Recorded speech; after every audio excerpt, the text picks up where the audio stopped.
Salute fighters. मैं एक ऐसी सीरीज लेकर के आया हूँ direct tax CA final CMA final के लिए, जहाँ पर छोटे छोटे कॉन्सेप्ट्स को जो कि इंपॉर्टेंट है उनको हम लोग छोटे छोटे वीडियोस के अंदर कवर करेंगे। और आज का टॉपिक है conversion of company into LLP. देखो यार, टैक्सेशन समझने के पहले थोड़ा सा कमर्शियल रैशनल और लोग ये क्यों करते हैं वो समझ लेना बहुत जरूरी है। देखो, कमर्शियल रैशनल की अगर मैं बात करूँ ना, तो एलएलपी कुछ एडेड बेनिफिट्स देता है स्मॉल एंड मीडियम स्केल के एंटरप्रेन्योर्स के लिए। और वो बेनिफिट्स पता है क्या है? देखो, एक तो ये है कि पार्टनर्स के पास रिलेटिवली ज़्यादा फ्लेक्सिबिलिटी होती है।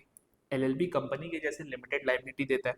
एलएलपी के अंदर कंप्लायंस बर्डन कम है। इनफैक्ट मैंडेटरी ऑडिट भी नहीं है up to a turnover of 40 lakhs and a contribution of 25 lakhs। ये सर एलएलपी एक्ट से आती है। इसको प्लीज टैक्स ऑडिट से मत कंफ्यूज करना। सर टैक्स बेनिफिट्स क्या है उनकी अब हम बात करेंगे, because our objective is to achieve complete knowledge in direct taxation through this series. Sir, stand alone level पर एलएलपी के अंदर हायर रेट ऑफ टैक्स है। यहाँ पर मैंने सरचार्ज वगैरह सब लेकर के जो मैक्सिमम रेट है वो पकड़ा है। अगर कंपनी ने 115BAA ऑप्ट किया तो इतना है। अगर ओल्ड रेजिम है तो 34.94 या 29.12 एज द केस में बी, एंड अगर 115BAB है तो 17.16 है। तो on the face of it तो आपको दिख रहा होगा कि सर टैक्स रेट तो एलएलपी में हायर, तो कोई क्यों एलएलपी ऑप्ट करेगा? उसका रीजन है कैश रिपैट्रिएशन। देखो, कैश रिपैट्रिएशन का मतलब होता है कि मैंने प्रॉफिट्स कमा ली, एलएलपी ने या कंपनी ने। अब जब वो उस प्रॉफिट्स को अपने ओनर्स को देते हैं तो उनके हाथ में टैक्स लगेगा कि नहीं लगेगा। और यहाँ पर ही एलएलपी की ब्यूटी है। सर, पार्टनर्स के हाथ में शेयर ऑफ प्रॉफिट एग्जेम्प्ट होता है सेक्शन 10(2)(a) में। लेकिन कंपनी के हाथ में सर, शेयर होल्डर के हाथ में डिविडेंड लग जाएगा। अगर वो शेयर होल्डर के ऊपर सरचार्ज लगती है तो मैक्सिमम रेट पता है 36% तक भी जा सकता है। और तो और, अगर मैंने बायबैक किया तो वो भी अब 222F के अंदर डिविडेंड के ही जैसे टैक्स होता है। और सर एक और बात बताऊं, अगर मेरे को कैपिटल रिडक्शन करना है तो उसके लिए मेरे को एनसीएलटी प्रोसेस से जाना होता है, और वो भी अल्टीमेटली डिविडेंड या कैपिटल गेन्स के जैसे ही टैक्स होता है। तो जिन्हें अपने बिजनेस से प्रॉफिट प्लाउ बैक करके ओनर्स को देना होता है ना, उनके लिए LLP is a more tax efficient structure, even though initially higher rate of tax LLP पे लग जाएगा। बाकी मैंने कुछ कुछ छोटे छोटे पॉइंट्स दिए हैं कि जैसे कंप्लायंस जो है एलएलपी के अंदर कम बर्डन होता है। Then loan to share holders के अंदर एलएलपी को टेंशन नहीं लेनी है, डीम डिविडेंड की कंपनी के ऊपर रहती है। ये सारी बातें हैं। रिलेटेड पार्टी ट्रांजैक्शंस में भी एलएलपी के ऊपर उतने रेस्ट्रिक्शंस नहीं है, लेकिन कंपनी के ऊपर है। लेकिन दो बातें कंपनी के फेवर में भी होती है। पहली, रीस्ट्रक्चरिंग। सर, कंपनी के जो रीस्ट्रक्चरिंग होते हैं वो जनरली टैक्स न्यूट्रल हो सकते हैं, लेकिन एलएलपी के लिए ऐसे कोई प्रोविजंस नहीं है। और जो इन्वेस्टर्स होते हैं, अगर आपको इन्वेस्टमेंट रेज करनी है तो इन्वेस्टर्स जनरली प्रेफर करते हैं company structure owing to higher compliance, owing to better transparency. वो लेस प्रेफर करते हैं एलएलपी स्ट्रक्चर। सर, ये तो बात हो गई कि कंपनी वर्सेस एलएलपी क्या है। सर, अगर मुझे कंपनी को एलएलपी में कन्वर्ट करना है तो क्या ये ट्रांसफर माना जाएगा? The answer is yes. But क्या इसके ऊपर कैपिटल गेन्स आएगी? तो उसके ऊपर अगर 47(13)(b के कंडीशंस आपके मीट हो गए ना, तो आप कैपिटल गेन से बच जाओगे। और ये कंडीशन सर दोनों को बचाते हैं, कंपनी को भी, शेयर होल्डर्स को भी। कंपनी को इसलिए बचा रहे हैं बिकॉज कंपनी अपने असेट्स एंड लायबिलिटीज ट्रांसफर कर रही है, तो उसके हाथ में कैपिटल गेन्स बनता। 47(13) भी उसे बचा रही है। शेयर होल्डर्स को ऐसे बचा रही है बिकॉज शेयर होल्डर्स को अब कंपनी के शेयर्स के बदले पार्टनरशिप के अंदर प्रॉफिट शेयरिंग रेशियो मिलेगा। तो उनके लिए nature of capital asset transfer हो जा रहा है, वो एक को छोड़ करके दूसरे को ले रहे हैं। अगर 47(13) भी मीट हो गई ना, तो उनके भी हाथ में कैपिटल गेन्स एग्जेम्प्ट हो जाएगा। यानी कि कैपिटल गेन्स अराइज ही नहीं होगा, उसे ट्रांसफर ही नहीं माना जाएगा। सर, ये कंडीशन क्या है? एक एक करके हम डिस्कस कर लेते हैं the conditions for tax neutrality. First and foremost sir, all the assets and liabilities of the company immediately before conversion become the assets and liabilities of the LLP. यानी कि अगर आप कन्वर्ट कर रहे हो तो सब कुछ लेकर के उधर चले जाओ। सेकंड, जितने शेयर होल्डर्स हैं, माइंड यू यहाँ पर ऑल शेयर होल्डर्स का मतलब है equity as well as preference, all the share holders of the company immediately before the conversion become capital contributing partners having profit sharing ratio in the LLP in the same proportion as their shareholding on the date of conversion. And third, sir, ये जितने भी share holders हैं ना, इन्हें capital contribution या profit sharing के अलावा कोई और कंसिडरेशन नहीं मिला है other than by way of share in profit and capital contribution in the LLP, यानी कि इनको अलग से कोई कैश कंसिडरेशन, कोई असेट्स इन काइंड, वो सब नहीं दिया गया। सर यहाँ पर दो कॉमन पॉइंट्स होते हैं जहाँ पर स्टूडेंट्स कंफ्यूज करते हैं, ये मैं अभी आपको क्लियर कर देता हूँ। फर्स्ट सर, आगे चल करके हम देखेंगे कि कुछ कंडीशंस ऐसे हैं जो आने वाले 5 साल के लिए मीट करने पड़ते हैं। तो सर क्या ये कंडीशन 3 भी आने वाले 5 साल तक कंटिन्यूअसली मीट करना है? नो, ये सिर्फ और सिर्फ आपको कन्वर्जन पर मीट करना है, यानी कि कन्वर्जन के टाइम पर आपको सिर्फ और सिर्फ कैपिटल और प्रॉफिट शेयरिंग का राइट मिला है, उसके अलावा आपको और कुछ नहीं मिला है। आने वाले 5 साल तक नहीं देखना है कि कैपिटल एंड प्रॉफिट शेयरिंग के अलावा कुछ मिला है या नहीं मिला है। Okay. And second sir partners के लिए तो बहुत कॉमन है रेम्यूनरेशन मिलना। तो क्या अगर आने वाले 5 साल तक मेरे को रेम्यूनरेशन मिलेगा तो कंडीशन 3 वायलेट हो जाएगी? The answer is no. Condition 3 तब वायलेट होगी जब कन्वर्जन के समय ही आपको रेम्यूनरेशन मिल गई। कन्वर्जन के बाद अगर आपको रेम्यूनरेशन मिलती है, यानी कि it is paid later on, then ऐसा कोई भी वायलेशन नहीं है, कोई प्रॉब्लम नहीं है, चलेगा।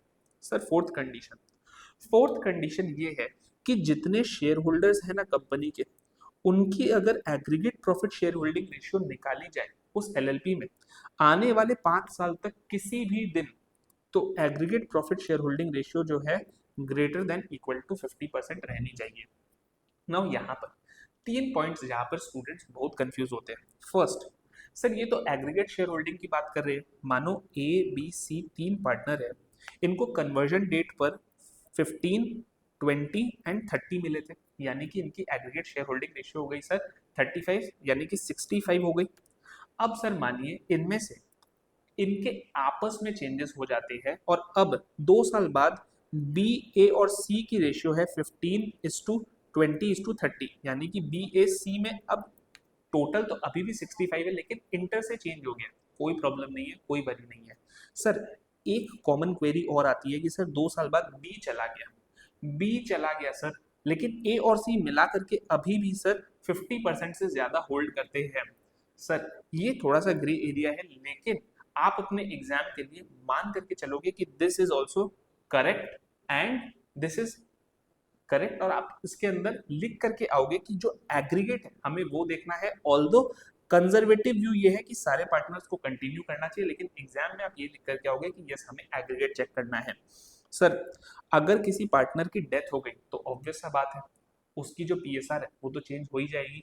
तो इस कंडीशन से भी आपको घबराना नहीं है, अगर एमसीक्यू में आएगा तो आपको लिखना है कि कंडीशन वायलेट नहीं हो रही है एज लॉन्ग एज एग्रीगेट के अंदर 50% अभी भी मीट हो रहा हो, और सर उस एलएलपी की मर्जर हो जाती है, वाइंडिंग अप हो जाती है विद इन 5 ईयर्स। तो सर अगर वॉलंटरी मर्जर हो रही है तब तो फिर हम यही बोलेंगे कि भाई वॉलंटरी मर्जर के केस में तो फिर आपने कंडीशन को वायलेट कर दिया है, लेकिन इनवॉलंटरी के अंदर डरना नहीं है। इनवॉलंटरी मर्जर या इनवॉलंटरी बाइंडिंग अप के अंदर दिस कंडीशन स्टैंड्स करेक्ट, कोई प्रॉब्लम नहीं है। नेक्स्ट सर कंडीशन नंबर 5 क्या? कंडीशन नंबर 5 ये है कि पिछले 3 सालों में, यानी कि जिस प्रीवियस ईयर के अंदर ये कन्वर्जन हुआ है उस प्रीवियस ईयर के 3 पहले सालों में किसी भी साल के अंदर जो aggregate sales turnover gross receipts है वो 60 लाख के अंदर है, उससे ऊपर नहीं है। ठीक है। अब सर यहाँ पर 2 पॉइंट्स पे स्टूडेंट्स कंफ्यूज होते हैं। सर कैपिटल गेन्स या इंटरेस्ट इनकम को हमें क्या सेल्स टर्नओवर का पार्ट लेना है? तो सीबीडीटी का सर्कुलर है जो बोलता है कि सिर्फ पीजीबीपी में जितना जा रहा है उसे देखो, बाकी सबको मत देखो। एंड नेक्स्ट सर, कोई कंपनी अगर 3 साल तक एग्जिस्टेंस में ही नहीं थी कोई प्रॉब्लम नहीं है, जितने साल एग्जिस्टेंस में थी बस उतने साल का ही आपको देखना है, एग्जाम में आपको उतने ही साल के डेटा को देख करके दे देना है। ठीक है। अब सर उस कंपनी की जो टोटल वैल्यू ऑफ असेट्स है ना, जो उसके बुक्स ऑफ अकाउंट्स में दिख रहे हैं, पिछले 3 सालों में किसी भी साल में 5 करोड़ से ऊपर नहीं थे, यानी कि less than equal to 5 crore थे। अब सर यहाँ पर बिकॉज हमें बुक्स ऑफ अकाउंट से देखने हैं तो हम लोग अक्सर कंफ्यूज हो जाते हैं कि कैपिटल गेन्स के अंदर हमने स्लम सेल भी पढ़ा सेक्शन 50 भी, जहां तो हमें बुक्स ऑफ अकाउंट्स में रीवैल्यूएशन इग्नोर करना था, बट यहाँ पर याद रखिएगा रीवैल्यूएशन को मत इग्नोर करिएगा, एंटायर बुक वैल्यू को कंसिडर करिएगा। आपको एमसीक्यू के अंदर यहाँ पर इंस्टीट्यूट फंसा सकती है, तो प्लीज फंसना नहीं है। ठीक है। सर 7th कंडीशन क्या है पता है? कि उस पार्टनर को कोई भी अमाउंट नहीं पे किया गया है डायरेक्टली या indirectly to any partner out of the balance of accumulated profit standing in the accounts of the company on the date of conversion for a period of 3 years from the date of conversion. अब sir question के अंदर MCQ में अगर आपको बोलेगा कि आपको share capital या सिक्योरिटीज प्रीमियम से निकाल करके कोई अमाउंट दिया है तो कोई प्रॉब्लम नहीं है, चलेगा। आउट ऑफ एक्यूमुलेटेड प्रॉफिट्स नहीं होना चाहिए। एक्यूमुलेटेड प्रॉफिट्स क्या होते हैं sir? General reserve, retained earnings, surplus in statement of profit and loss, ये सब।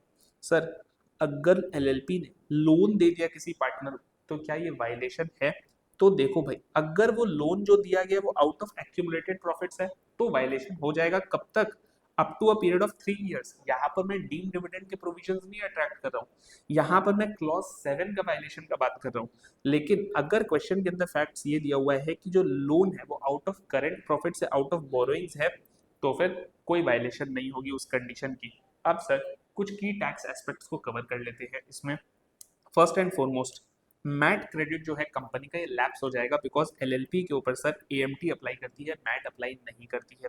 सेकंड सर, एलएलपी के हाथ में जो भी डिप्रिशिएबल असेट्स है उनकी कॉस्ट हम क्या लेंगे? डब्ल्यूडीवी लेंगे। कंपनी के हाथ में स्टेप अप नहीं मिलता है। डेप्रिसिएशन कैसा होगा सर? ईयर ऑफ कन्वर्जन के अंदर हम लोग एक बार के लिए भूल जाएंगे कि कन्वर्जन हुआ है, हम टोटल डिप्रिसिएशन निकालेंगे एज इफ कि कुछ नहीं हुआ है और उसे नंबर ऑफ डेज के अंदर अपोर्शन कर देंगे कंपनी और एलएलपी के बीच में। सर नॉन डेप्रिशिएबल असेट्स के केस में भी स्टेप अप नहीं होगा, जो वैल्यू कंपनी के हाथ में थी वही वैल्यू यहाँ पर भी आ जाएगी। सर जो टैक्स लॉसेस है वो एलएलपी को कैरी फॉरवर्ड करने मिलेंगे, business losses and unabsorbed depreciation. और तो और सर कंपनी के हाथ, एलएलपी के हाथ में सर 56-10 का कोई एक्सपोजर नहीं होता है इस केस में। सर शेयर होल्डर्स के हाथ में क्या होता है? तो सर अगर 47(13)(b की कंडीशंस मीट हो गई हैं तो शेयर होल्डर्स के हाथ में कैपिटल गेन्स एग्जेम्प्ट हो जाता है। उनके हाथ में सर जो कॉस्ट ऑफ एक्विजिशन होता है ना पार्टनरशिप की इंटरेस्ट का, वो कॉस्ट ऑफ एक्विजिशन मान लिया जाता है cost of acquisition of the shares in the company. और इनके भी हाथ में सर 56-10 का कोई एक्सपोजर नहीं होता है। सर जिस भी साल में इनकी कंडीशंस वायलेट होगी उस साल के अंदर सर एलएलपी के हाथ में और शेयर होल्डर्स के हाथ में अमाउंट टैक्स हो जाएगा। और अगर उस दौरान एलएलपी ने कोई सेट ऑफ क्लेम कर लिया था लॉसेस का तो वो भी सर वायलेशन के ईयर में टैक्स हो जाएगा।